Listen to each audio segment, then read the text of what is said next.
Hey there mga my love Sagittarius! Thank you so much for always staying here with me in this channel, babe. So before we start your March 2024 readings, reminders muna na meron tayong new channel, yung Doll Meme. Ang link niya ay nasa description box, no? So Doll Meme is Goddess of the Moon in Korean. So yes mga babes, no? So dyan, collective readings for all signs tayo. Kahit ano pa yung sign ninyo, dealing kayo with other signs, welcome kayo doon kasi collective readings, no? Para yun sa lahat. So, yan mga babes, no? Ang link niya ay nasa description box at yan ay nasa Tagalog na language, no? So, yun mga babes, no? Let's all check your March 2024 readings here, Sagittarius. So, we have here two decks. Wala tayong gender here, bae, lalaki, LGBT, cross-watchers. You're all welcome here. You can flip roles and at the end of the day, you have your free well, so yeah, let's go ahead and check these messages here. Pero i-shuffle na muna natin both.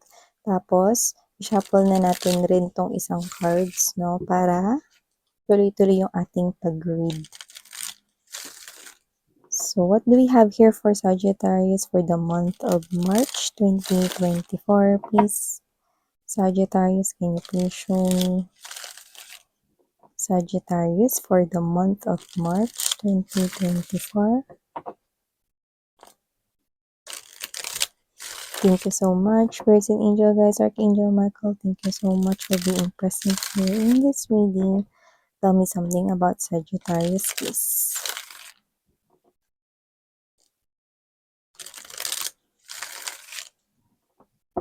Okay, so let's go ahead and check this out for you guys. Shuffle na rin natin tong isa.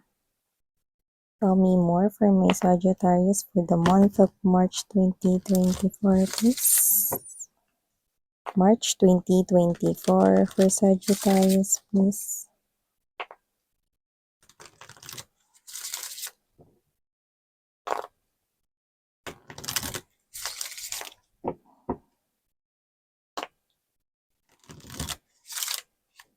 Oops.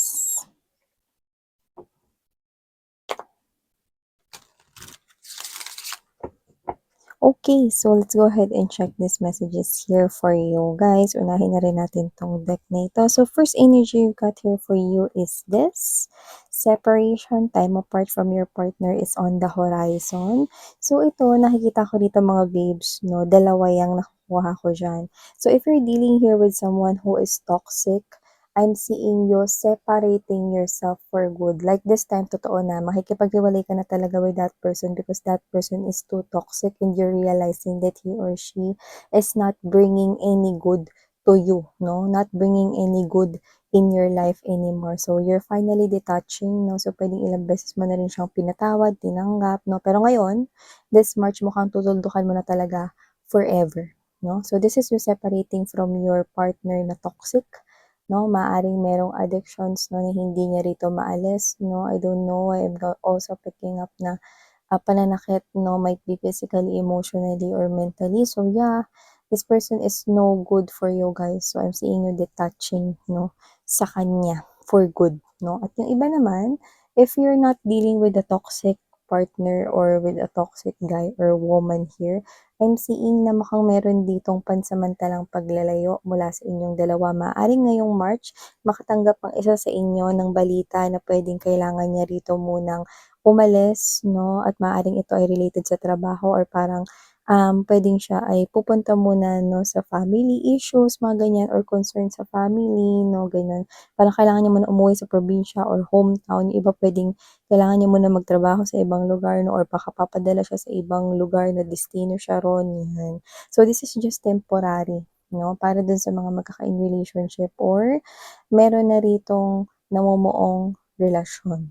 So, yan. Nakikita ko rito na merong i-end na kanilang situation with this toxic partner, ha? Para dun sa mga may toxic na situation. Pero para dun sa wala namang toxic, nakita ko ng separation pansamantala sa inyo dahil it's a call for work or it's something here na parang dahil sa ibang personal na bagay or pwedeng dahil sa pamilya right here. We also have here wedding. Yeah, I'm seeing that this is you, nagigising na kayo mga babes, 'no, sa tunay na ibig sabihin ng love. So, ito kayo na hindi naman pala yan yung partner na gusto ninyong makasama sa inyong lifetime. Kung nagde-deal kayo sa isang toxic na individual, you're realizing that, and I'm seeing you right here, cutting that person kasi gusto mo ng totoong naniniwala rin sa kasal at sa kapangyarihan ng love, 'no. So, this is you willing to wait ka 'no, for that right person at alam mong hindi right for you kung sino man yung toxic or narcissistic guy that you're dealing with or woman that you're dealing with. So, I'm seeing you making tuldok sa inyong connection. And for others of you, I'm sensing 'no, that if you're dealing here with someone na temporaring malalayo sa'yo 'no, I'm seeing possible marriage, high chance of commitment 'pag nagbalik na siya. Yung iba 'pag nagbalik na siya mga babes 'no, puwedeng pakasalan niya kayo or mag-propose na siya sa inyo 'no, or sa iba naman 'no, this wedding is an indication that this person will definitely itong pansamantalang paglayo niyo sa isa't isa yung bubuhay ng damdamin niya here 'no, na ikaw talaga'y ay kanyang tunay na minamahal. So, definitely nakikita ko naman yon 'no, if your partner is not toxic, nakikita ko yung high chance ng marriage sa inyo 'no. And yung iba puwedeng ito ay surprise lang pala 'no, kaya siya dun pupunta kasi pinaghahandaan na pala niya rito mga babes 'no, ang inyong wedding 'no. Kasi Sagittarius, mga mabibilis kayong pumikap, eh. Mahirap, eh, kasi mabilis kayong makatunog. Yung 'pag surprise ito na mabilis ninyong malalaman 'no, so ayaw niya itong ma-jinx or ayaw niya ito na parang mabulilyaso here 'no, kung yun man ay pa-surprise. Kaya naman mga babes 'no, this is something here that you might want to look forward. This is something here sweet and romantic, yan 'no. So let your person do that. And we have here new love. See? After separation, you're wanting here new love. A new person has steered your romantic feelings, no? And nakikita ko dito that you are taking care of yourself. Nakikita ko dito, no, na habang aalagaan or pinili mong alagaan yung sarili mo, pinapatuloy mo na, no, ang isang bagong pag-ibig, no? Ang sisilay, no? Sa'yo rito, Sagittarius. At nakukuha ko rito mga babes 'no, that with this new love, you can be able to express yourself. Like hindi mo kailangang itago kung sino ka, mga bagay rito na parang dati ayaw mong ipakita sa partner mo, pero ngayon 'no, you know that you are with the right person here, so you want to okay, be yourself in front of that person. So, yung iba nakakita ko rito ng new love na sumisilip 'no, like kumakaway-kaway na rito dahil tutuldukan niyo na. Doesn't have to be na makikilala niyo na siya agad-agad this March kung kayo 'tong tutuldukan niyo pa lang yung toxic relationship niyo with your person right now or with your ex right here 'no. Nakikita ko lang na ang new love ay mataas ang potensyal basta talikuran mo yung mga bagay at tao na hindi nakakabuti para sa'yo, 'no? At nakikita ko rito 'no, na isang bagong pag-ibig ang naghihintay for you. This is that fresh new love na deserve mo. And we have, yeah, see, deserve mo, worth waiting for. Divine timing is work in your love life right here. And religious factors, yeah, definitely. Nakikita ko rito 'no, na puwedeng may isa sa inyong may tradisyonal or kulturang sinusunod rito 'no, Sagittarius at alam mo nabubulol ako.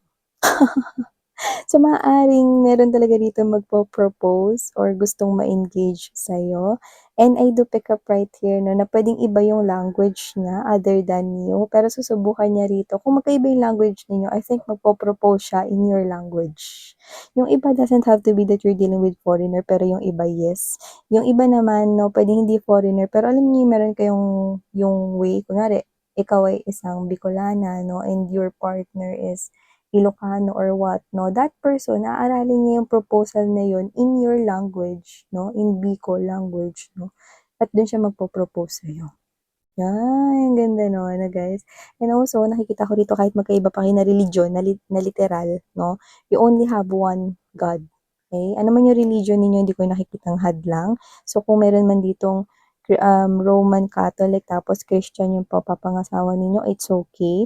O yung iba naman kahit iba yung religion na nakikita ko pa rin na maitatawid niyo ito. So see, free yourself from this toxic guy or toxic individual, someone new is coming na worth waiting for sa inyo. Might be high chance na siya ay merong lahi or ibang lahi, no, or iba rito yung kanyang background or culture. At nakikita ko rito that with this free yourself na may iba yung mundo mo. So you will be, okay, in this type of love and romantic connection kung ito man ay healthy ang iyong love life ngayon, nakikita ko 'no na mag-e-elevate 'yan 'no, magkakaroon dito ng panibagong environment sa pagitan ninyong dalawa because wedding is calling and commitment 'no is being called upon in this situation. See, romantic feelings, your feelings are real and worth exploring 'no. Mami-miss ninyo isa't isa dito sa pansamantalang separation na 'to at 'pag kayo ay muling nagkita, nakikita ko nitong tao na 'to ay pansamantala lang talaga 'to.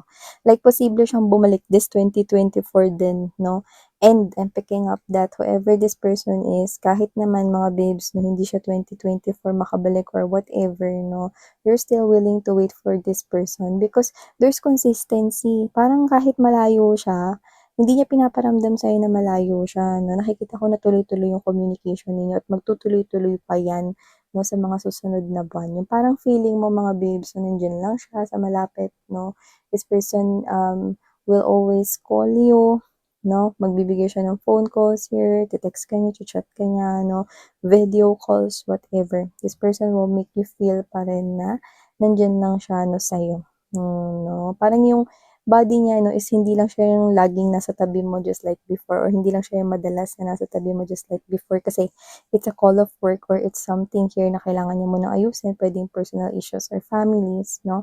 But I'm seeing this person here 'no coming back to you, 'yan. And also we have here Sagittarius 'no, March. See, alam niyo yung iba, bubuo na talaga kayo ng pamilya rito with the Three of Coins energy and the wedding. This is this type of energy that you're dreaming for when it comes to your relationship, no? And love, no? Siya yung tao minsan mo pinangarap na parang hindi mo akalain na nandito na ngayon sa buhay mo, na ito na siya, no? Nagpapahayag ng pag-ibig at gusto kanya makasama, no? Sa kanya ritong panghabang buhay, no? And this person here will be, someone na parang pinaramdam niya rito, no? Napaka-espesyal mo. No, parang para ka ritong reyna or isang hari 'no, na parang hindi mo akalain na may ganitong klase ng tao na magmamahal sa'yo. Ba't naman? Deserve mo naman na mahalin, 'di ba? Everyone 'no, is deserve na mahalin, but this is you. You will feel so blessed and grateful with this person here. And also nakakita ko rito na parang meron ka dito napapanaginipan kung saan puwedeng pera yung pinapapaginipan mo, like papel na pera, okey?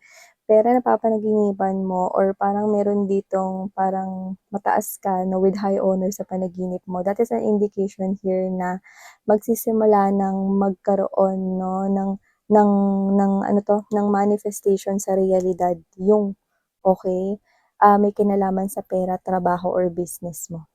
If you keep on dreaming about money or kahit ikaw ay nasa isang mataas na posisyon like dun sa panaginip mo na parang isa kang boss and you are talking 'no, with lots of people here or with people under your supervision or whatever, kung ano man yun na may panaginip ka na parang ikaw ay isang mataas na tao 'no, kung saan meron ka ring wealth at meron ka ron na parang pangalan, nakikita ko 'no, na yun ay isang clue na malapit na ritong lumabas sa iyong realidad or sa 3D world mo 'no, ang success sa pera na sinasabi ko.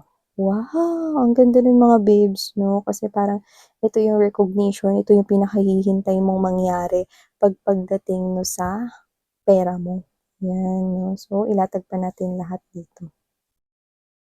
Yeah, this feels too good to be true na parang hindi ka makapaniwala na parang, "Ano ba yun?" Pero yun na pala yun 'no, isa na pala yun talaga na parang clue or sign 'no, na talagang malapit na malapit ka na doon sa breakthrough mo, malapit na malapit ka na dito sa success na 'to when it comes to your finances. See, look at that 'no.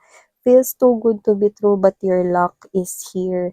Divine timing is here. March is the beginning here of the changes, no? Your wheel starts turning in your favor. There's this big moon in the background which you do not see this coming, but you will definitely not miss this opportunity right here because you will see, makita mo, kung gaano kalaki at kung gaano kaganda at kung gaano kakinang 'no, ang biyayang ito na ipagkakaloob sa'yo. Napapanaginipan mo na ito 'no, at hindi ito wala lang dahil ito ay malapit ng maganap. So, tingnan mo naman 'yan, High Priestess, Hangman right here, and Wheel of Fortune straight. Bingo, no? Major arcanas, no, right beside each other means, no, that this is something here that you feel, this is something here that you envision, this is something here that you create in your mind. These are all your manifestations happening, no? So if you feel like wala nangyayari, then you're wrong because those dreams of yours ay malapit nang mangyari. Divine timing is here. You will no longer wait, no, for long pa rito. So, nakikita ko rito na malapit na itong mangyari and this might happen here March 2024. Isipin nyo, March na bukas, diba? And we have here this world card.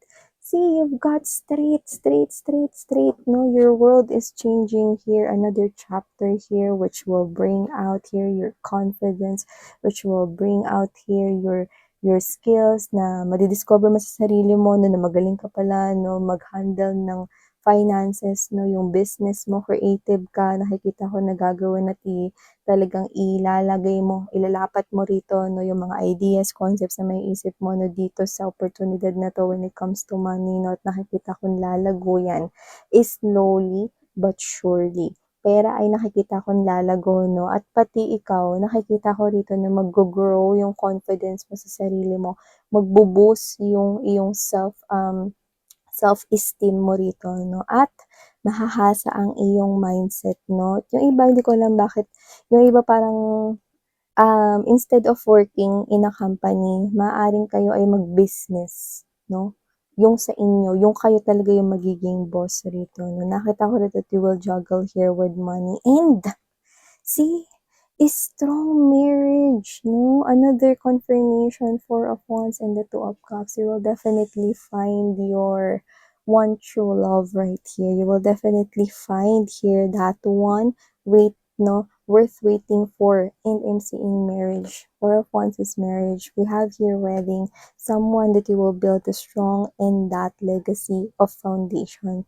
I'm seeing that this person here is now dreaming about you, even though he or she do not know you yet, but you're attracting here the right soulmate for you guys. This is your judgment, and this is that very passionate new beginning that you are eyeing here for yourself. Your whole life will change right here. Your world will be different now.